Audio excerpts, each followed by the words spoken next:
Je fasse un petit retour en arrière pour vous raconter que lorsque je jouais encore l'éblouissante, j'ai eu l'occasion de rencontrer Jacques Becker.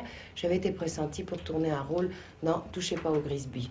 C'était une rencontre assez impressionnante. C'est un déjeuner au studio de Billancourt. C'est très délicat et c'est très gênant pour une actrice de se trouver en face d'un monsieur qui l'évalue. On a vraiment l'impression d'être un objet qu'on soupèse, qu'on évalue. On dit bon, ça fait le poids, on la prend.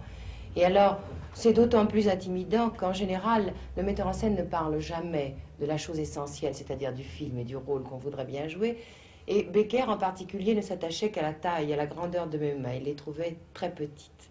Enfin, je ne sais pas si c'est grâce à mes petites mains, toujours est-il que j'ai été prise pour tourner dans Touchez pas au Grisby. Le premier jour de tournage arrive, je rencontre l'habilleuse de Jean Gabin, qui est une femme assez impressionnante elle-même, qui s'appelle Micheline, qui est très gentille, et qui m'a dit « Mais t'en fais pas mon petit, tu sais, il a ses têtes, pourvu qu'il t'ait à la bonne, ça ira très bien. » Alors en plus du trac du premier jour, j'avais le trac de Jean Gabin. J'arrive sur le plateau, j'avais une grande queue de cheval.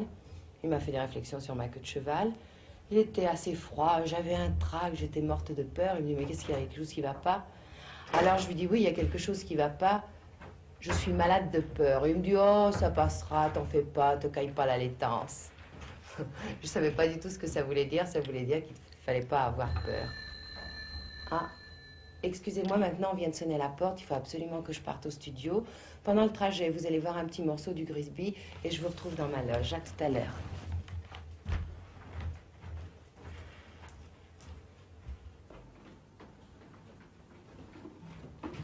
Mes clés.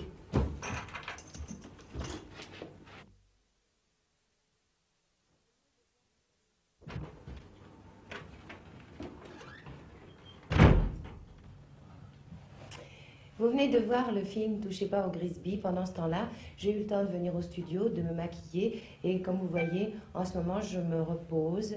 Et c'est la position habituelle que j'ai ordinairement dès que j'ai un moment de liberté. Pour le moment, c'est une liberté surveillée puisque vous me regardez. Tout à l'heure, nous parlions de Jean Gabin.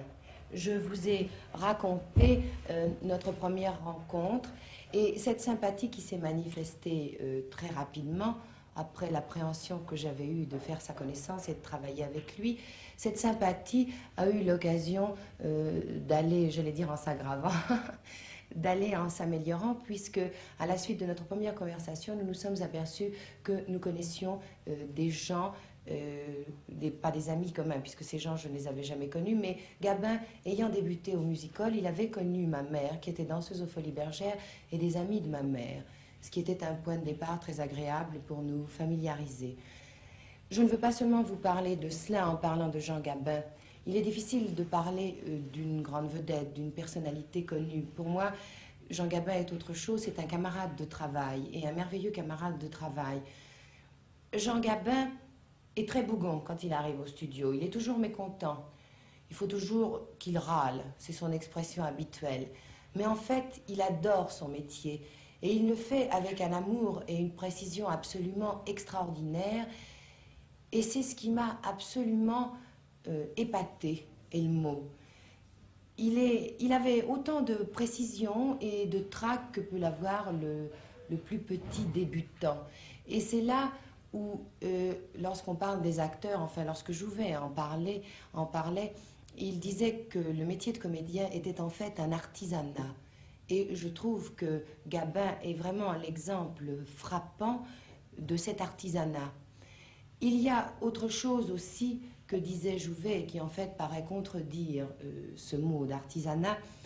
Lorsqu'il nous donnait des cours d'ensemble au conservatoire, un jour il nous a dit « C'est pas vrai. Les acteurs ne sont pas des gens comme les autres. Vous aurez beau vous efforcer de le dire et de le croire, vous n'êtes pas des gens comme les autres. » Et il a comparé les acteurs à ces athlètes de foire que l'on voit quelquefois sur les places, qui ont des muscles absolument développés, tellement développés qu'ils ne peuvent même pas se passer un peigne dans les cheveux. Et il comparait l'acteur intérieurement à un athlète qui aurait développé de la même façon forcenée tous ses muscles intérieurs. Et en effet, il y a là une certaine anomalie. Je ne sais pas si j'en suis persuadée, mais Jouvet devait certainement avoir raison.